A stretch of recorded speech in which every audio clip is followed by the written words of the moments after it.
in the Middle East Professional Learning webinar series. My name is Aisha and I'm the Professional Learning Coordinator here. Thank you so much for taking time out of your day to join us for today's webinar, Quick Wins for Using Technology with SEND Students. The session is being recorded and will be made available through our website, bsme.org.uk. Before we start, please can I ask to direct your attention to the chat pod. This is the white box that's on the lower right-hand corner of your screen. You'll notice that your microphones are currently muted, so if you do have any thoughts or comments or questions throughout the webinar, please do write them here and these will be answered at the end.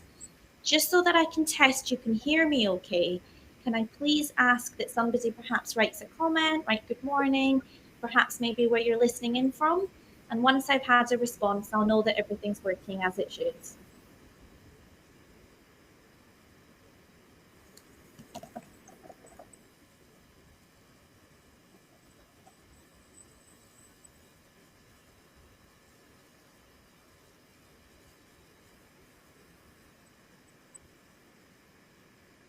Okay, so today's webinar, Quick Wins for Using Technology with SEND Students, will be delivered by Carrie-Anne Gibson in connection with our BSME partner, Text-to-spee. Carrie-Anne is a passionate educator with a belief in the power of technology within education to change lives. She's an accomplished speaker at events around the globe and has a degree in applied languages and a master's in professional language studies. Multilingual and fluent in 3 languages, her background in teaching English as an additional language gives her particular interest in and focus on the literacy and language development. Carrie-Anne's style is unique, it's connected with audiences, and when you combine this with her wealth of expertise working with schools around the globe and leading the international team at Text-to-spee, Carrie-Anne delivers content with a focus on teaching and learning and a real understanding of the global education landscape. Carrie-Anne, a very warm welcome today. Thank you for being here. Over to you. Thank you very much for that lovely introduction. It's my pleasure to be here today representing Text-to-spee. Today we're going to have a look at some simple but really highly effective tools to support students with a range of different learning needs. So as Aisha said, my name is Carrie-Anne and I'm the International Education Manager for Text-to-spee. And what that essentially means is that I have the great pleasure of working with schools all across the globe in implementing our assistive technology tools into their classrooms. So you have my contact details on the screen here. You can reach out to me after the session via email.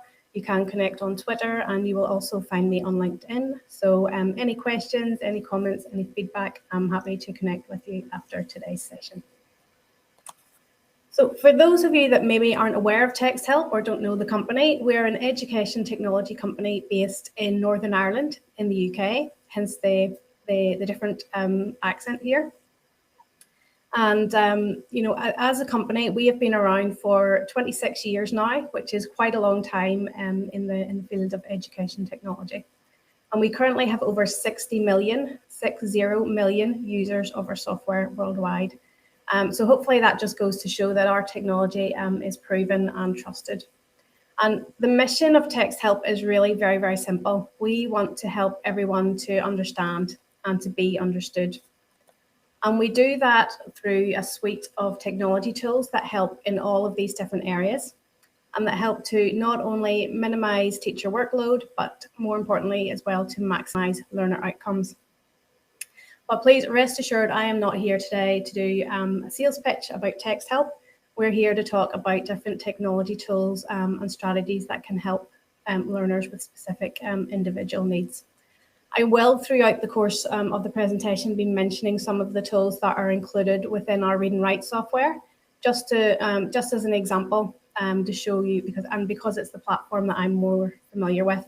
But I will also be mentioning other softwares, other apps, and other kind of freely available products as well that you can use and implement in your classrooms. So enough about me and enough about Text-to-spee. Let's kind of get started with the session today. So I just wanted to use this. I really like this image, and I wanted to use it to sort of frame, I suppose, the reality of classrooms today. Generally, in every classroom, there will be a small percentage of students that have diagnosed individual learning needs, and that we are aware of those needs. So maybe we know there are 1 or 2 students in the class with dyslexia, or somebody with low vision, somebody maybe with ADHD or any other conditions. And those are the students that we know about. We are aware of their needs, and we will have a plan and some strategies in place to support those students. But also underneath the surface of that class, so beyond those ones that we're aware of, there will be any number of students that have kind of hidden or invisible barriers to learning. And that can be for any number of reasons. It can be due to undiagnosed learning needs, can be due simply to their language level, their home environment, and their background and their culture. There could be any number of sort of learning barriers for all of the students in our class that we're not aware of. But the good news is that we can use technology to really try and help overcome a lot of these barriers. And in Text Help, what we like to say is that tools that are necessary for some are useful for all. So while there are students that really can't get through their day-to-day education without some tools to help and support them, these same tools, although perhaps not designed for all students, can actually really be useful for all. And I like to use this example of this really beautifully designed set of steps. This is in Robson Square in Vancouver in Canada. So quite often accessibility is thought of as an afterthought. So you'll find accessibility ramps sort of put off to the side away from the main entrance. In the case of these steps, the accessibility ramp and the steps have been sort of intertwined. And this really makes this area accessible for absolutely everybody. So not just for somebody that needs a ramp for wheelchair access, but you might have somebody on a bicycle that can use the ramp. You might have somebody with a stroller or a pushchair that can use the ramp. A business person with one of the little wheelie trolley cases, they can also use the ramp. Or a FedEx delivery driver that has their cart full of packages, again, would use the ramp. So while it may have been designed with one particular section of the population in mind, these steps can be used and are making things accessible for absolutely everybody. The same goes then for technology tools. As I said, what may be necessary for some students can be really, really useful for all in ways that we never originally thought. So some of the areas that we're going to look at, or some of the tools that we're going to look at today, will help students in a lot of these different areas. So things like helping with improving reading and input and comprehension, helping with outputs and writing, helping with accessibility overall, in simplifying and leveling text, and then with creativity and productivity as well. So getting started, the first thing that I want to talk about is a tool that is really very, very simple, but really highly effective, and that is text-to-speech. So this is something that, using text-to-speech can immediately help to, to reduce the cognitive load of a student. So if somebody struggles to read, perhaps they're dyslexic and, the words are jumping around the page and they're really struggling to read and comprehend. Having a piece of software read that text aloud to them will immediately help them to comprehend better, help to study, revise, understand. And even then, for those students that maybe they can read perfectly well by themselves, they don't need text-to-speech, it can simply help to reduce screen time, can help with building confidence, it can help with proofreading or proof listening to their own work and picking up little mistakes that they might otherwise have missed by skim reading. So text-to-speech can be used by everyone at every level of education and studying every subject. I myself use it. As Aisha mentioned, I speak a couple of different languages, and if I have to use, maybe I have to read a long document in Spanish and I'm tired, I actually find that if I switch my text-to-speech voice into Spanish and listen to it, it actually helps me to absorb that information much, much better. So on the screen here, you should see like an animated GIF, and this is actually showing how text-to-speech works within TextHelp's Read and Write platform. So this is just one example of where you can find text-to-speech within, which is within Read and Write. And what it will do is just read aloud any text at all that you have on the screen across any platform, across any content type. And in this case, as it's reading it aloud, it's highlighting it as well. So that's helping the student to follow along. It's helping with tracking and processing. It's helping with things like word sight recognition. And text-to-speech as well can help with things like pronunciation.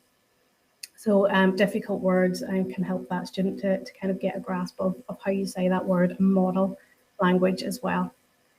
And as I mentioned, while it may not have been, I guess, intended for somebody that can read really well, what you might find is that quite often other students within your class who are very capable and maybe sometimes overconfident won't proofread their work.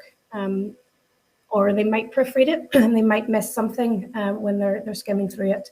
But simply by switching on a voice and listening back, they can hear perhaps if they've made a mistake or if something just doesn't sound quite right, and then they can go back and they can redraft and improve that piece of work. Text-to-speech will work in multiple languages as well. So, it can be used in more modern language classes. It can be used with EAL students, to switch on that voice and listen to text in different languages as well. Text-to-speech, as I mentioned, is available very, very widely. It can be found inbuilt into devices that your student is already using. It can be found, within apps like TextHelp's Read and Write, within Claro Read, things like App Writer, Snap and Read, and within Microsoft Learning Tools, for example, their immersive reader. Those are all examples of text-to-speech. So something that's really widely available, really simple to use, and really very, very effective and very powerful for students. Taking that text-to-speech a little bit further, what you can also do is take a piece of text and turn it into an audio format. So turn it into like an MP3 file, for example. Again, this screen is showing the audio maker function within Read and Write, but there are other platforms available that will take a piece of flat text and turn it into an audio file. And that is really given, alternative resources. Again, somebody who struggles to read might really benefit from receiving their class notes and their class content and different articles and things in an audio format. And again, just an example of everyday life, I suppose, the popularity of audiobooks is increasing. Again, I love using audiobooks. It's quite a new discovery for me. I can read perfectly well. I like reading, but quite often I'm quite active and I maybe don't find the time to sit down and read a book. But if I'm out on a walk or if I'm out for a run, I can pop in my earphones and I can listen to a book as I'm walking along. So some students might have that preference as well. They might have a busy life outside of school, and being able to listen to notes for their study and revision might be something that's really beneficial for them. So again, just finding a tool that can take a piece of flat text and turn that into an audio file can be really useful for some students. If we look then at tools that can help with comprehension, we can look at things like online dictionaries, online thesauruses, for example. Again, if the student is working on a device, they have a piece of text, they're maybe looking at new words and new vocabulary, and there's something that they don't understand. You can really quickly and really easy with some software that you might have in school. So again, something like Read and Write, something like Claro Read, App Writer, those types of softwares, you will have inbuilt dictionaries as well. So again, you can just click on a word and get that meaning. Another really great tool to use, particularly for EAL students, or again for a lot of your students with additional learning needs, is using picture images or visuals. So really using things like Widget. If you go to widget.com, there are freely available images there that you can use for building up vocabulary references. Again, within things like Read and Write, you've got vocabulary tools and picture dictionary images. Again, just highlighting a word, seeing a visual for that word can really help with the comprehension, particularly if there is a word that may have multiple meanings. That dictionary can bring up the different meanings of that homophone or that word, can bring up a visual cue and help that student to kind of really understand in this particular context, that's the meaning of that word, and help with the overall comprehension. So again, lots and lots of online dictionaries, online thesauruses, and then just the use of visuals can be really, really helpful for improving comprehension. You might have within your class some students that maybe suffer from visual stress disorders, particular sensitivities for colours, and they might need like an overlay or coloured overlay for any piece of paper or any content, the physical content that they're working with. You can actually take that same concept and use that digitally as well. So somebody that requires a coloured overlay, you can get that digitally. So there are things like apps like Tint My Screen, Read Easy, and that's other software that you can use to tint that screen. You also have options inbuilt within computers to change contrasts and colors on the screen. And then things like the screen masking within Read and Write or Claro View within Claro Read software. They will help you to tint that screen as well. So this is really helpful, as I mentioned, for any students that have particular color sensitivities, or any that have like mild visual impairments, visual stress disorders. And even there, you can see on the screen that you can tint the background of the screen, and you can leave like a little reading light. So anybody that maybe suffers from lack of focus or attention disorders, you can actually mask a lot of the screen and just leave that one little section available so they can kind of focus on one little bit of the text on screen at a time. So again, that's a really useful digital tool in a lot of different scenarios. Then if we look at something like a word cloud, again, there are lots and lots of websites and apps online where you can create your own word clouds. And this is giving you like a visual reference of frequency of words. So this is something that as a teacher, you can use for perhaps pre-teaching vocabulary for a particular topic. Or a student can take this and run a word cloud on something that they have written, and that will show them maybe the words that they've used most frequently. It might show that they're overusing a particular word, and then again, with the use of those thesauruses and things that we talked about previously, I can help them to sort of redraft and adjust and extend the vocabulary use that they are using within their written work. So again, something really, really simple. Word clouds is a great visual for vocabulary and for sort of looking at the words and the writing style that we are using and how we can then adjust that. Next up, I want to talk about, so sort of we've talked about text-to-speech, and now I want to talk a little bit about speech-to-text. So you might have students in your class that due to, particular learning needs or dyslexia or other conditions, they may struggle when it comes to writing. They may struggle with their spelling. And again, there are things like word prediction software and spell checkers that can be used to help those when they're actually writing.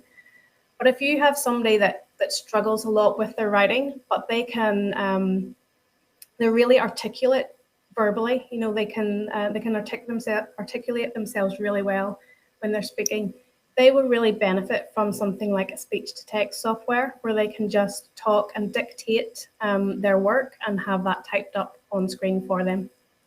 So again, there are things like Dragon software, which is highly accurate text-to-speech or speech-to-text software. You have things like inbuilt within Google and within Microsoft, you have speech-to-text, and then it is available in other software like Read and Write.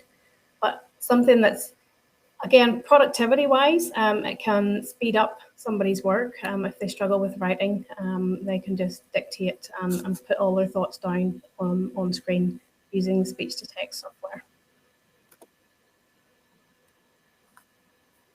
The next thing I want to talk about is simplifying a page. So again, this screen at the minute is showing on a website the simplify feature within the read and write toolbar. So you can take, if somebody's doing a piece of research for a particular topic or for an assignment, and they're looking at web pages, quite often there will be pop-up advertisements and flashing images and things that can be really, really distracting there. With the Simplify tool, that will strip away all of those distractions and just leave the text from that particular website. And then you can sort of decrease even further the reading level of that, so you can kind of take it down to the level that suits you and the level that you will understand. Another great tool for doing something like that is a website called Rewordify. I'm not sure if you've come across this before, but it's a really great website, and it's free online software, and I would encourage you to pop on and take a look. What you can do with Rewordify is take a text that's maybe quite complex, pop it in there and hit the Rewordify text, and that what the website will do is it will simplify all of that content. So it will swap out difficult words for words that are much more easier to understand. So it will really reduce the reading level. It can be used as well for again, another great tool for teaching vocabulary. You can take a word or a phrase and put it into Rewordify, and it will explain it in simple terms. So it's great for things like idioms and things like that as well, where you can really learn the meaning in a way that makes sense and helps you to understand. And I suppose quite apt in the fact that we're kind of right in the middle of exam time. But just to mention that, any of your students who require assistive technology to get through their sort of day-to-day schooling will really benefit from having that similar technology used in exams. So if somebody has particular, and again, this will depend on the exam board, but if a student has particular accommodations and they require a reader or a scribe in exams, quite often we've spoken to a lot of students, and indeed one of my colleagues who has dyslexia was telling me that when he was in school, he had a reader and scribe who went with him absolutely everywhere, to every class, accompanied him in exams, and he found that while he had a great relationship with her as a teenager, he found that really, really difficult, to have that sort of that difference and that stigma attached to him. So when it comes to exams, you can consider replacing a human reader with a computer reader. Again, this can be approved by our exam board, and that quite often will remove that, I suppose, the embarrassment or the reluctance sometimes for a student to ask somebody to read out the same sentence, repeatedly and repeatedly. They might ask, them to repeat once, maybe twice, maybe 3 times, but then if they still don't understand it, it might get too embarrassing to say, actually, could you read that again? With a computer reader, it takes away all of that stress involved, and they can just listen to it as many times as they need to until they can absorb and process that information. And with exam software, it's all locked down so that only the features that are approved by exam boards, such as the text-to-speech, will be available within the toolbar. And then things like the screen masking can be used for particular students as well. So just something to consider if you have students that might have some sort of access arrangements required around exam times. But I want to touch a little bit today on something called Universal Design for Learning. So Universal Design for Learning is essentially a framework to improve and optimize teaching and learning. And UDL is a whole entire session in itself. It's really fascinating. We don't have time for that today, so I just want to touch on it briefly, because with UDL, it's really a set of guidelines that talks about how to make things accessible for the widest range of learners. It talks about multiple means of engagement, multiple means of representation, and multiple means of action or expression. So I just want to mention this to kind of frame the next session and the next kind of tools that I want to talk about today. So with multiple means of engagement, this is providing, different sort of motivations and stimulations within the classroom and engaging with material in different ways. So that could be things like, doing pair work and doing group work and just making things that little bit different and not doing the kind of same types of activity every time. Multiple means of representation will be, where you present your class content in a variety of different ways. And that can be something like we looked earlier about using audio formats instead of just a written format. Again, that's helping to work into those providing multiple means of representation. But the next bit is the one that I want to talk about a little bit more. So when it comes to multiple means of expression, this is essentially offering your students a choice, offering them a variety of different ways for them to express their knowledge and express their understanding from what you've been covering in class. So does a student really need to, does everybody in the class, I suppose, really need to produce a written assignment or a written essay? Or can you allow students to choose whether they want to write? Then they have the option to do that. Maybe somebody would prefer to present a slideshow presentation. Maybe somebody would prefer to record a podcast or an interview. Maybe somebody might prefer to record a video or produce a poster or a flyer to show what they have learned in class. So just thinking about when it comes to assignments and assessments, does everybody have to present the same thing, or as long as the means or the platform they use shows and covers all your different learning objectives, can you allow them that option to try something different? So I want to talk now just for the next few minutes about some of my favorite creativity apps that you can use within Classroom just for this type of thing. And the first, so you may have come across some of these, you may already been using some of these, which is great. But if not, hopefully there'll be a couple of platforms in here that'll give you an idea to maybe try something different with your class or offer something different with the class. And a lot of these as well are great for you to use to create different types of resources and inputs as well. So Book Creator, again, something that can be used to take what can be essentially quite a flat piece of content and add in images, add in audio, and just be really, really creative with it. This is something that I saw firsthand with my own daughter during home learning. So in the beginning, a couple of years ago, she was 9 at the time, and I saw her really engage when one of the activities they were given was to use Book Creator and to write about the topic that they were learning about at the time, which I think was the solar system. So she got so engaged and so involved in that compared to how I'd seen her behave with other sort of more standard traditional written work. So just seeing that little difference, different type of platform, the end result is the same. They were doing research, they were writing about what they've learned, pulling out the sort of the most important points and the key facts and the key content, and pulling that all together. But using this app was just something different and something that allowed her to bring her creative side out as well and get really involved in it. So if you haven't used that already, it's a great one to give a go with the class. Next up is Screencastify, and this is an app that will allow you to record your screen. So you can have anything on your screen. It can be a presentation, it can be something that you've written, just any kind of content at all, or something that you've found an interesting article. And it will allow you to record your screen. It will allow you to draw on the screen. It will allow you to, you can have your video on, your video off.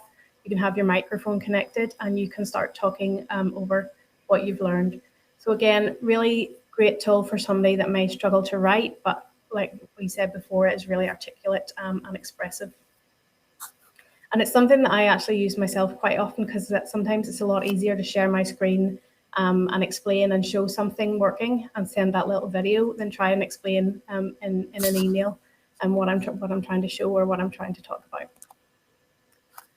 VoiceThread then is another great tool, which again, you can take a flat piece of content, an image or something like that, and you can record your voice over the top of it. You can explain things. You just take that and image and just make it your own. Put it into your own words, explain what you understand from it. So it's just another really great tool, giving that alternative means of expression to the students. Flipgrid then is probably something that you're very familiar with. It's a fantastic tool.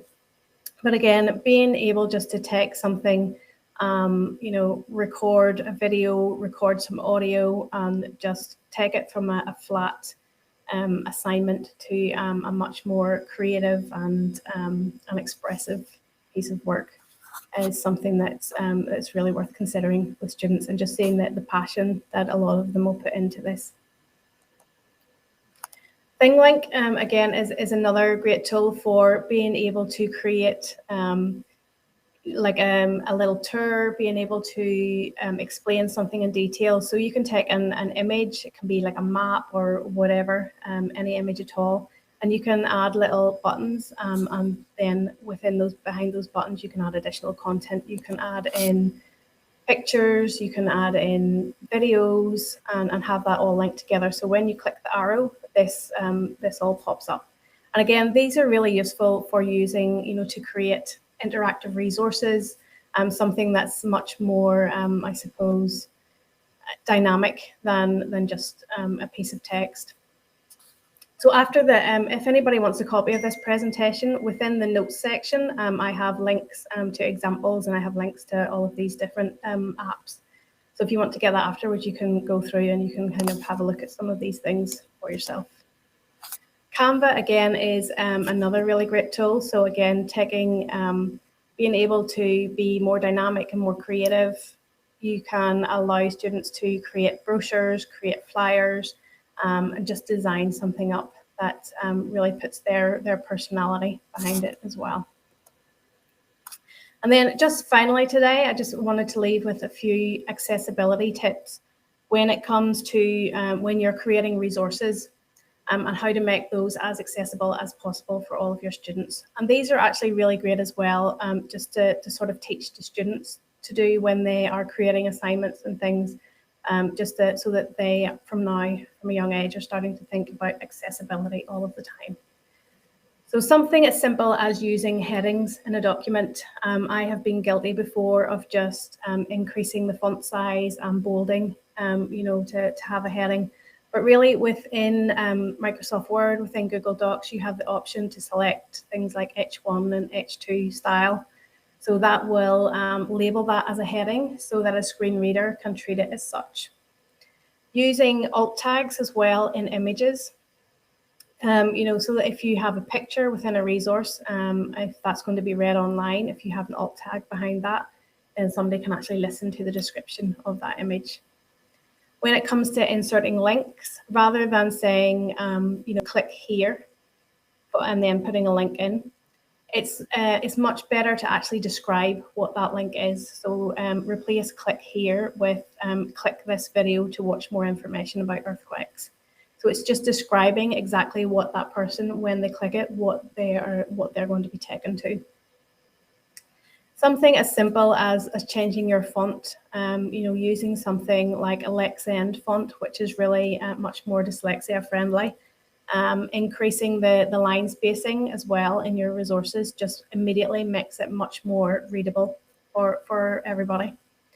And then just considering colors as well. So I'm not sure if you can see it, but just under the bullet points on my screen, there are actually some images in there, but they're really, really difficult to see because they are white images on a light background. And that makes those really, really inaccessible and really hard on the eyes. So just considering things like color contrasts as well, something in bright orange might look fantastic, but it might also cause problems for somebody reading. So just considering those kind of color contrasts and color combinations is just something very simple that we can do just to keep the highest accessibility on all of our resources that we're using.